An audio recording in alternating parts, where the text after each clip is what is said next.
Death Below by August Burns Red. This is the Lancaster, Pennsylvania outfits. Say it with me, Sam. 46th, 10th. Yep. Studio album arriving March 24th via Sharptone Records.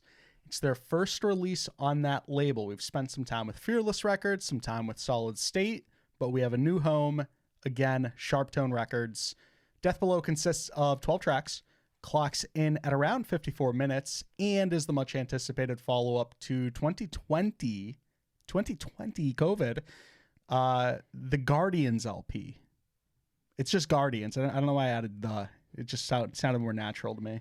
I'm sorry, I got completely lost in a thought here. It's really crazy how Sharptone is like a label that only has one of two bands. It's either the hottest new band on the scene or this like long-standing like talents that like they almost like it almost feels like they go to Sharptone for their like retirements for like like we're doing our last decade here on Sharptone. Well, you're right. Like Sharptone, brief history on that label. Right out the gates, signed fucking Miss May I, Amur, We Came as Romans, Don Broco out of nowhere, and it was like. It was exactly that, like you said, a bunch of, legacy acts, so to speak, but it was also, hey, here's 4 bands you've never heard about. Yeah, it's like, here's Holding Absence, here's Loathe, here's World War Me. Yeah. And they're still kind of just doing the same thing. And now, obviously, it's much more contained. It's not like 20 artists every given year, essentially. It's just fucking crazy that it's like there's no in between. Like either you're the hottest new band on the scene or you're a fucking legacy act, like respectfully. Right. And no, to your point, like Sharptone only settles for like quality at that point. You either have no albums out or you have 7 albums out. Like you can, that's how they look at you, right? Like you're either well established or you're like nothing and Sharptone can mold you. Right. Fucking 10 albums from August Burns, right off the top of your head. How many of their albums do you think you've listened to? This is a fun review.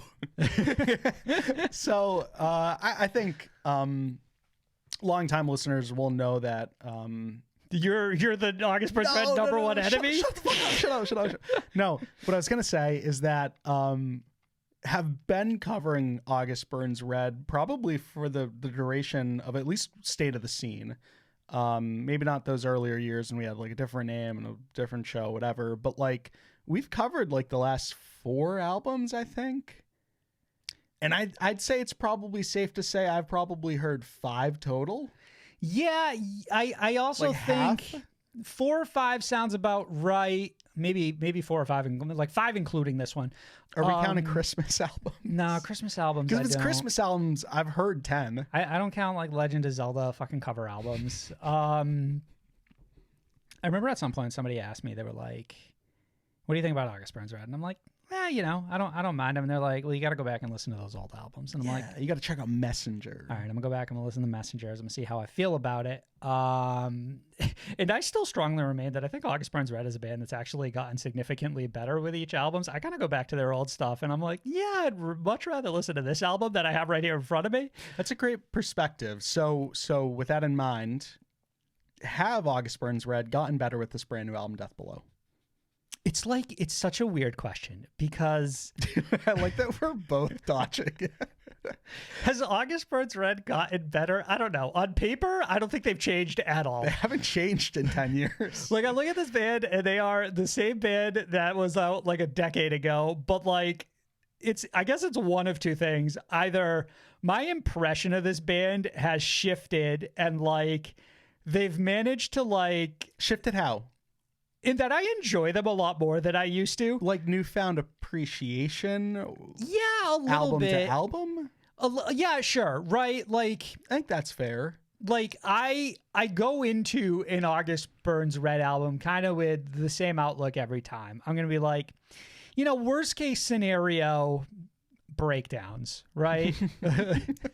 Like a worst case scenario. Yeah. And then I feel like I always kind of come out of it and I was like, yeah, that was enjoyable. And that's kind of where I'm at with this. It was like for the fucking 5th time around for me personally, 10th time around for this band, this is another enjoyable metalcore record. Like, credit to this band. 10th time around, it's the same thing on paper as it's always been, but they managed to make it interesting enough to like keep my attention for 45 minutes or so. Yeah, if August Burns Red are anything, they're consistent. I close my eyes. One word I picture when I think of August Burns Red is consistency. I always sort of know exactly what I'm getting from this band. Like, you could drop an August Burns Red album on my lap this year, 2 years from now, 4 years from now, and I know what it sounds like. Yeah. Which is, I think that there's a certain amount of pros to that and a certain amount of cons as well, at least preference-wise, personally. Within the metalcore community, I don't think any band is more appreciated by their fans for not fucking with the formula than August Burns Red, because while they've watched all their other heroes fall, August Burns Red kingdom burn, right, have never wavered. Like, they will die with metalcore honor. Yes, they wear it on their sleeve, right? And I do think that I can appreciate that. What is funny is it does present a strange conundrum in that you said it earlier, like, at worst, this album has breakdowns, and you're absolutely right. And like, if I had to list, Sam, top 5 things I like in the history of everything, breakdowns is in there, and it's not 5, and it's at least not 4. Breakdowns. The Red Sox. No, I hate baseball. Air. My girl. Yeah. So yes, like, it should always be enough. And like, August Burns Red, don't kid yourself. Like, they're certainly one of the best at doing breakdowns. Well, here's the fucking thing. But like, here's if you ask me, I would never say that. Here's the thing, is that if every other band stuck to their guns like August Burns Red, then I think the burnout would be stronger. But August Burns Red have watched all the other soldiers around them fall, and suddenly they're like the last remaining heroes of this genre for a lot of it. You know what I mean? The last pillar of hope. It's like, where am I going to go for that new metalcore record? Bring Me? No. Architects? Can't go to Architects Ask Alexandria? No. August Burns Red, though? Yeah, they've always got me.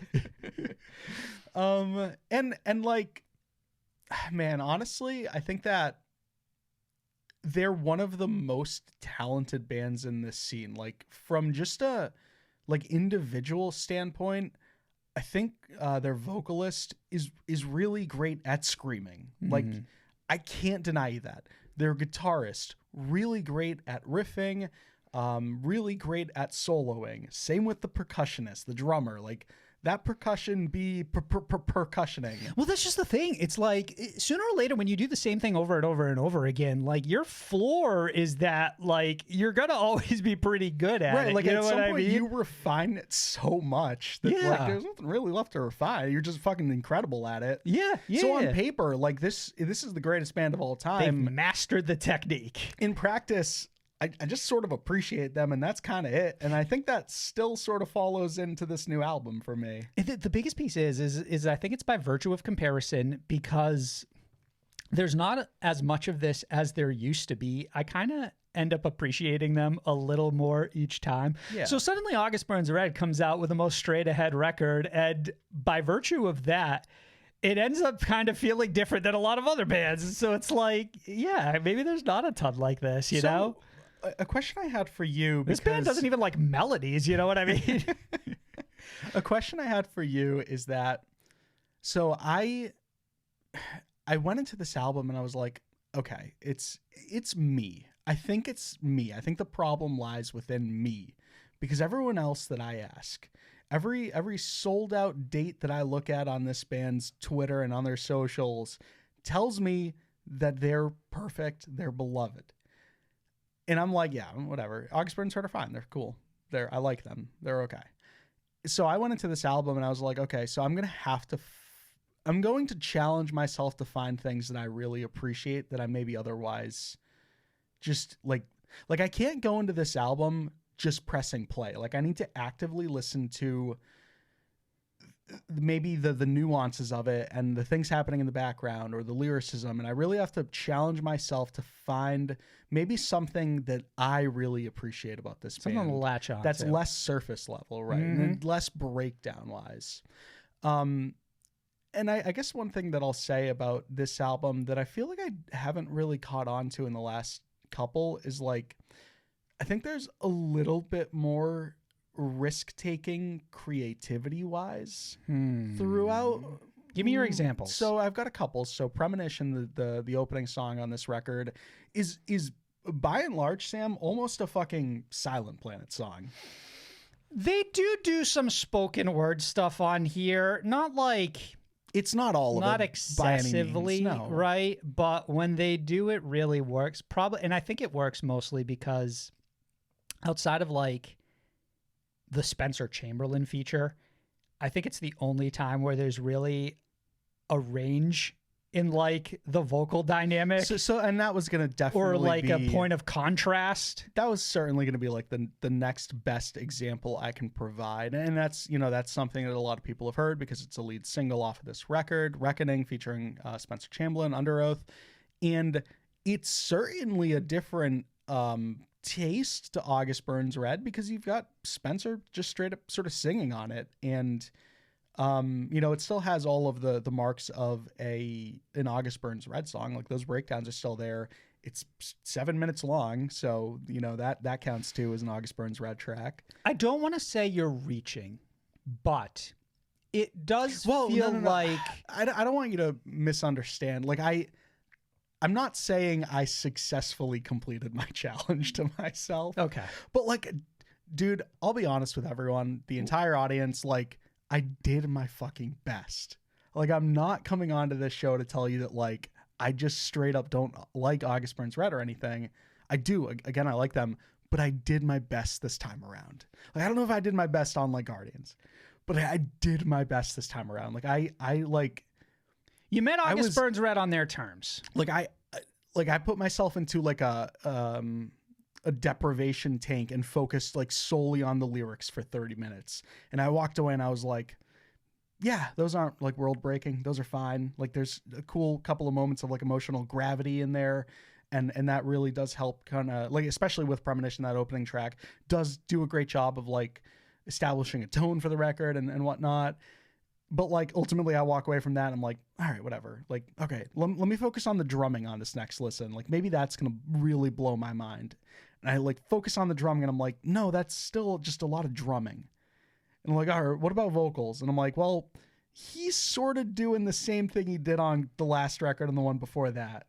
So it's like, I think all of it's like challenge wise, like I sort of came up empty every time.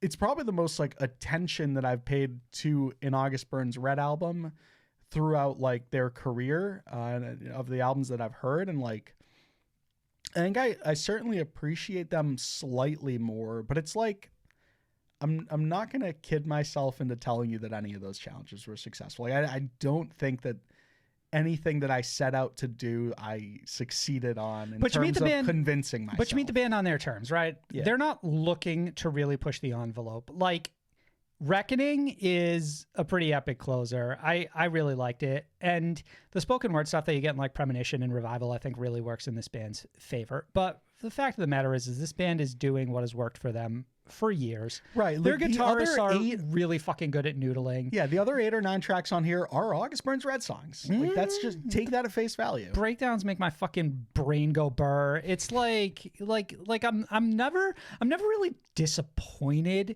when I listen to an August Burns Red album. Like when there are songs like Backfire on there and Dark Divide, I'm like, I am getting exactly the band that they've presented to me every time over. And like, do I wonder what an August Burns Red could be like if they took some left turns? I don't even have to, because that's every other band they came up with.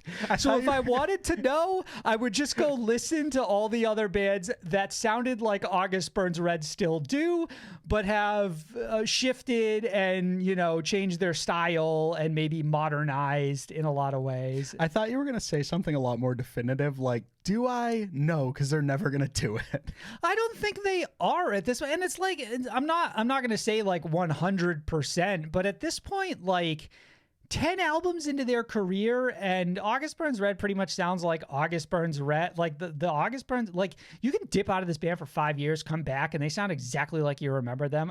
In a way, there's something kind of cool about that, you know?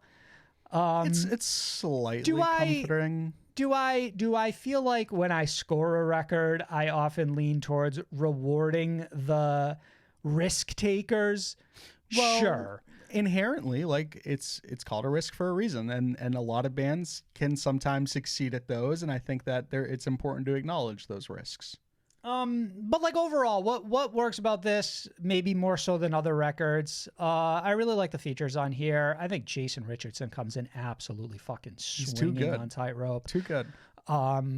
I think Spencer Chamberlain is an astoundingly good choice for Reckoning, because it kind of turns it into like one of those like not quite define the, like right in that sweet space with like Define the Great Line and the album that came right after that. Not Disambiguation, but like that other one.